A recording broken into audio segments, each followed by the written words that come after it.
Hello po sa inyong lahat. Kumusta na kayo dyan? Ito ako, papasok na naman.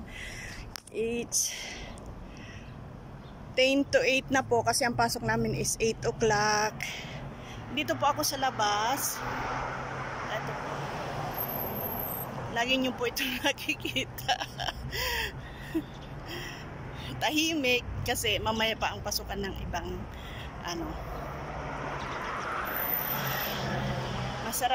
masarap lumabas kasi hindi mainit. Palamig na po ng palamig dito. Aray ko. Hindi ko nakita yung ano. Ito si Doktor. Doktor! Kalam salam! Morning. Good morning! Magandang umaga. Magandang umaga rin. Mayroon siyang alam na kaunting Tagalog. Matagal na po yun dito. Syrian po. Eto. Sige po, ingat po kayo palagi and have a good day po sa inyong lahat.